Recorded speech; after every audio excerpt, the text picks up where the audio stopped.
E aí pessoal, vamos lá? Tá na hora do vídeo. E antes de mais nada, peço a ajuda de vocês, por favor, quem puder. Se inscreva no canal e faça parte da família, são todos muito bem-vindos, mas vamos lá.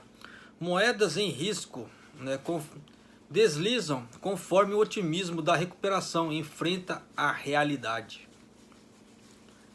O dólar australiano e outras moedas sensíveis ao risco cederam mais terreno na sexta-feira, enquanto as moedas de refúgio foram apoiadas depois que as ações caíram diante crescentes dúvidas sobre uma rápida recuperação da pandemia do coronavírus. As infecções ainda crescentes em todo o mundo foram adicionadas à decepcionante avaliação econômica do Federal Reserve nesta semana, o que provocou uma liquidação em ações globais e aumento a aversão ao risco. Porém, muitos participantes do mercado viram as mudanças repentinas como uma posição que se desenrolava após um rápido aumento de apostas em ativos de risco, que decolavam com esperança de novas reaberturas em muitos países. Para quem acompanha a bolsa, viu que muitos países, inclusive o Japão, teve uma semana até boa, né?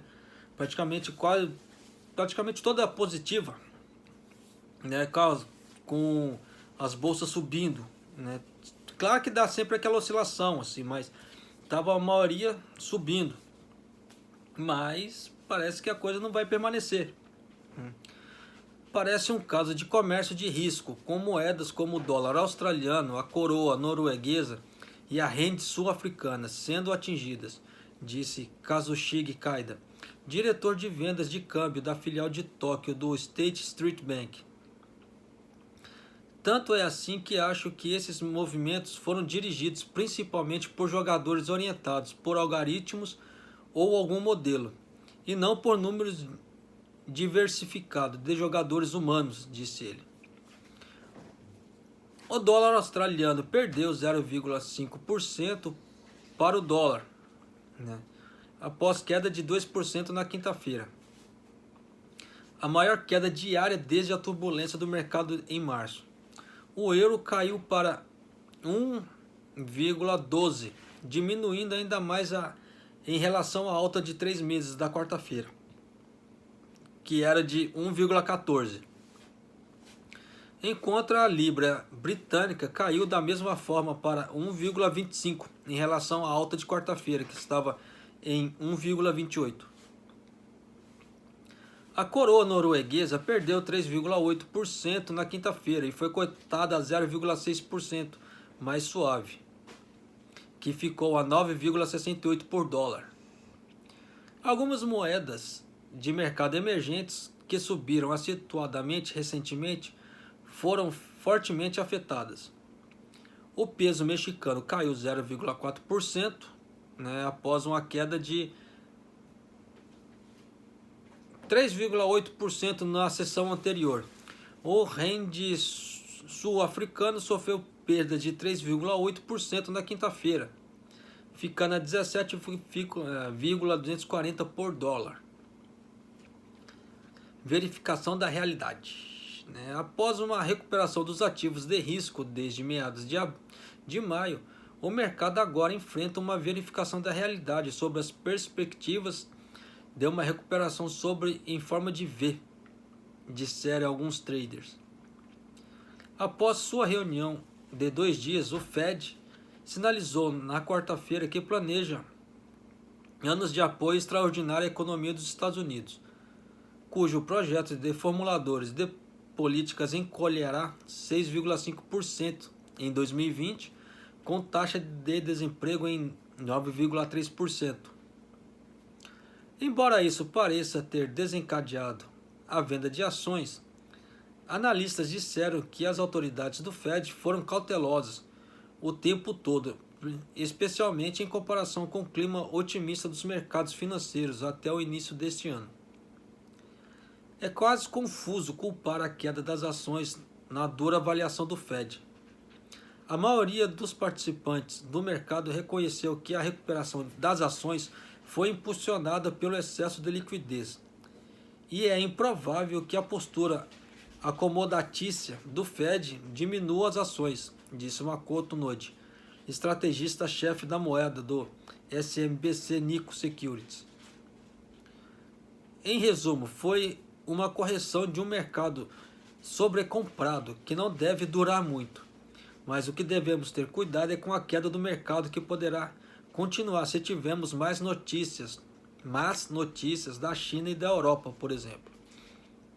As tensões entre Estados Unidos e a China mostraram sinais limitados de redução, enquanto a Europa enfrenta duras negociações nas próximas semanas sobre seu plano de um fundo de recuperação comum.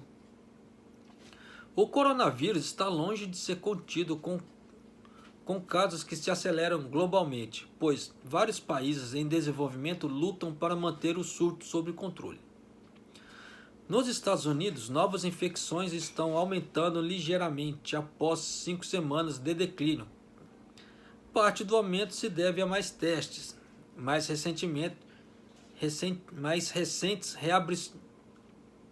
reaberturas econômicas e protestos em massa de brutalidade policial e racismo são vistos, aumentando os riscos de saúde. Mas é claro que os caras iam protestar lá nos Estados Unidos, né? E falar assim, não, vírus, fica aí que nós vamos protestar, daqui a pouco você vem. Claro que não ia acontecer isso. Ainda mais no meio daquela muvuca toda ali. Moedas seguras estão, portanto, em demanda. O franco suíço manteve-se firme em 0,94 por dólar, atingindo uma alta de 3 meses de 0,93 na quinta-feira. O iene foi negociado a 107 por dólar, atingiu a máxima de um mês de 106,58 na quinta-feira, tendo crescido 3,1% ante a baixa de 2 meses e meio, mais ou menos, atingida apenas por uma semana atrás. Então, vocês verem que o iene não é cotado como moeda de risco, nem o franco suíço, mas algumas outras moedas são, né? Então tá dando oscilação? Sim, bastante. Da mesma forma que vocês viram que o real deu oscilação, deu uma oscilação muito bruta. Só que o Guedes foi malandro, né? Você viu que ele esperou o dólar chegar lá em cima, puf, ele pegou uma parte da reserva de dólar do Brasil e vendeu, né? E nessa brincadeira toda, quem lucrou? Brasil, né? Isso aí não resta dúvida. Mas de qualquer maneira, né, as coisas estão indo. Então tá muito, como é que se fala assim? Tava tudo muito improvável ainda, assim, tá tudo muito em risco. É igual aqui no Japão também. Tá um tal de sobe com a infecção, diminui a infecção, tá assim, não tá uma coisa assim certa ainda. Então o risco de uma segunda onda, né, pode acontecer. Mesma coisa em Kita-Kyushu, tava dando um boom de infecções. Aí de um tempo pra cá pararam de falar de Kita-Kyushu. Não sei o que tá dando pro lado de lá, mas até onde que eu vi, eles estavam até com 85 casos de infecções. Depois disso, pum, sumiu da mídia. Então não faço ideia do que está acontecendo por lá. E alguns outros lugares também que está pipocando aqui e ali, né? Mas de qualquer maneira, pessoal, né? Vamos nos cuidar. Usem máscara, né? E não esperem pela ajuda do governo. Procurem se proteger, tá? E um abraço, até o próximo vídeo, até mais.